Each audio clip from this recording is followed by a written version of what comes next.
Hey guys, so I'm going to do a redo a comprehensive guide to pets with the new update to level 300 with tier 6.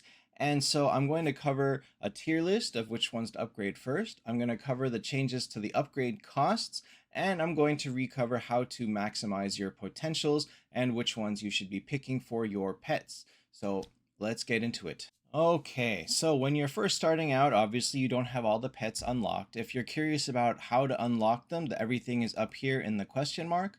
It tells you how you get each egg. These are the regular eggs for the yellow can pets. These are the rare eggs for the red can pets. This is the super rare egg for Galileo specifically.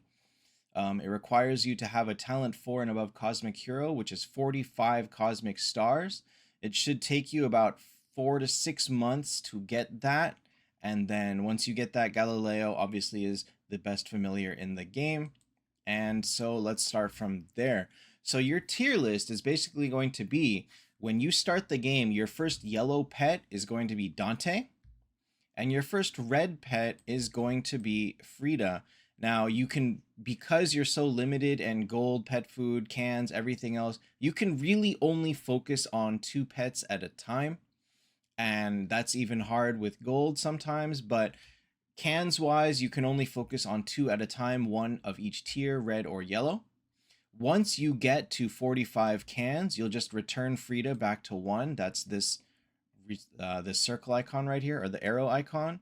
You'll lose gold and pet food, but don't worry, it's not that much anymore. It was changed to you don't lose that much anymore, but you'll get all the cans back, and you will immediately start updating Galileo.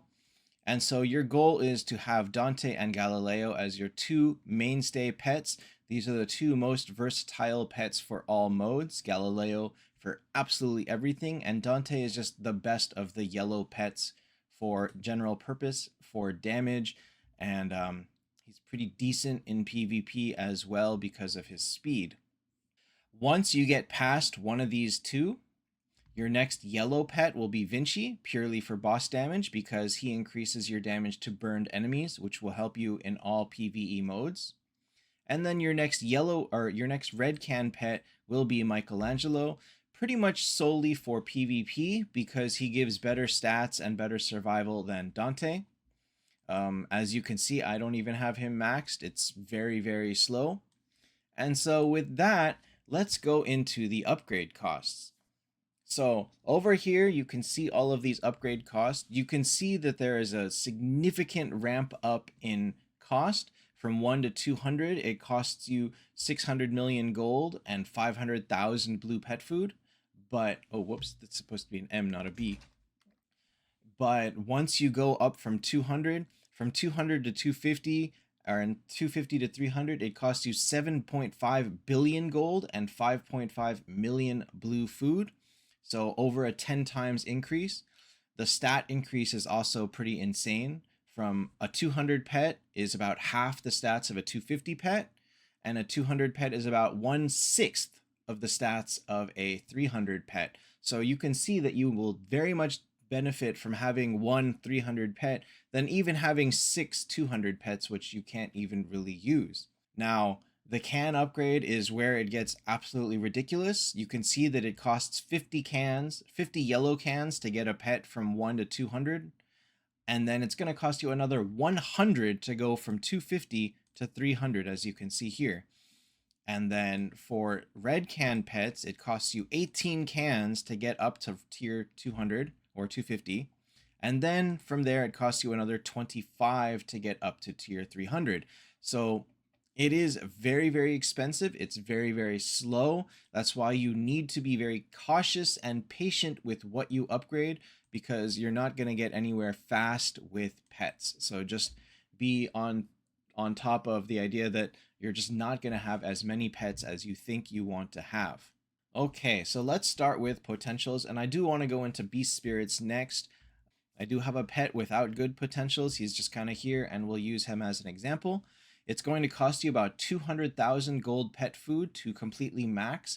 Do not do any re-rolling until the pet is at least tier 4, and then have red potentials because those are the max ones. When you upgrade from previous levels from green to blue to purple, you will lose anything that you spent re-rolling. So do not begin the re-rolling process until you are at red. So 200,000 gold pet food used to be a really, really crazy amount, but now that planet trials go much, much higher than before, it's not so bad. So you do have a lot of leeway to play around here, but you'll still want to be as efficient as possible. So with any pet, your general potentials that you want are going to be speed, attack, and HP. HP because it's just vitally important at this point in time. Speed is the one that you can kind of give and take. It depends on what the pet is and what you're using it for. If you are trying to build a fast hero in PvP, such as Leo or Sylph or somebody else that just wants to be fast, you can put speed here. Otherwise, you can trade this one out for maybe final damage if you want. But attack and HP are your two absolute staples for all PvP oriented pets. If you have Vinci, who is PvE oriented, bosses only, he's going to want something like this, attack, skill damage, and final damage. Or if you don't have full Tears of the Goddess, this skill damage can be crit damage. So let's go into how to max them. So the rarest of all of these, and you can see the stats here, the rarest of all of them is attack. And the way that this works is each time you roll something, like each time you hit refresh and it shows up on your list of 3, you get 1 dot. When you get 3 dots and you get 1 more after that, this is the range of numbers that you can reach when you roll it. The minimum goes up by 1.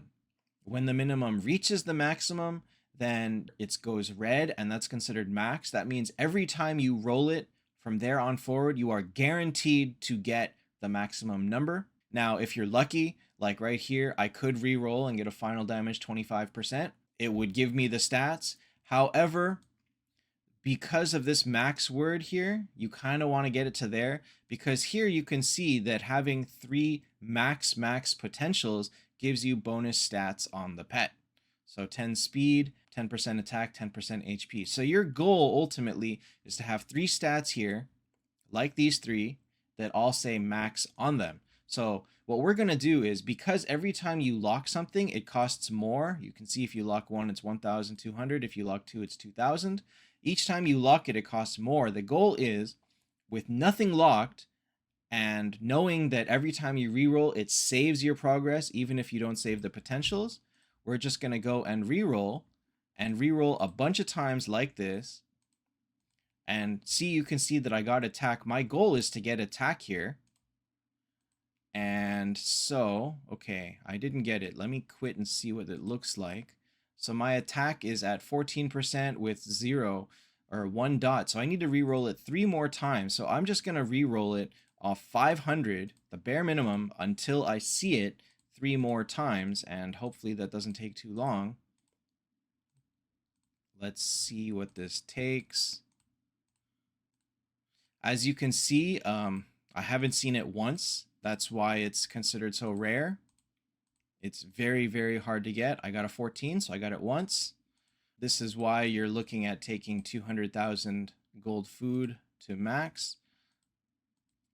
Okay, so 14 again. I think that means that it's 1 more away. Oh, so my attack is now maxed at 15. So now that I finally have it, I'm going to re-roll until I see it. Right here, I see it. I'm going to save it.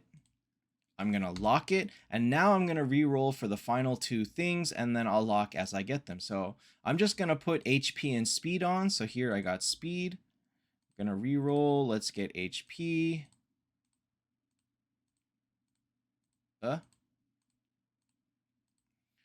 This is the kind of the point where it hurts.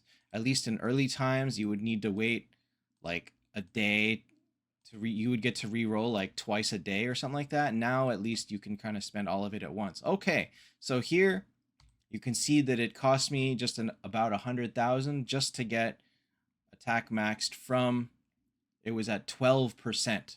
So starting from 12%, it cost me 100,000 there just to get it to a position where I could lock it. So this is going to be how you maximize your potentials and how you get these ones on there. All right, let's go look at beast spirits.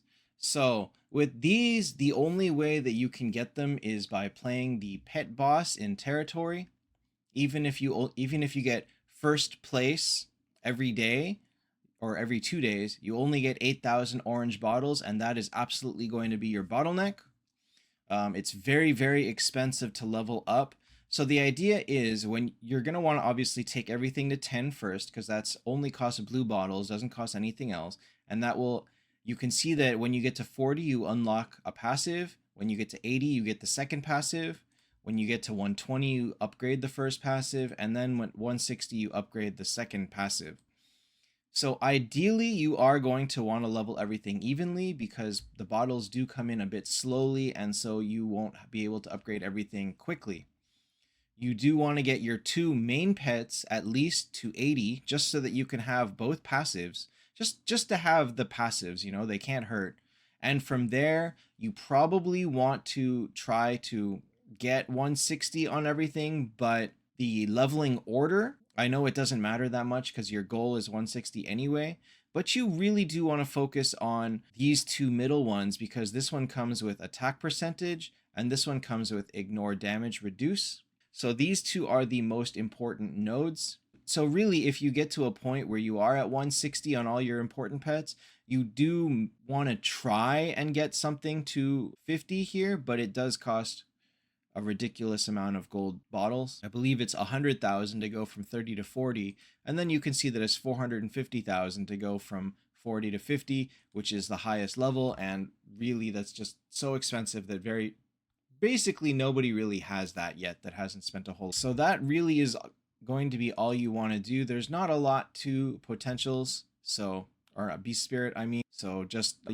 focusing on leveling them up on the pets that you like. That should be everything that you need to know about pets in Taptap Heroes. If you have any questions or if you think that I missed something, feel free to leave me comments and I respond to pretty much everything. And that will be all. See you guys next time.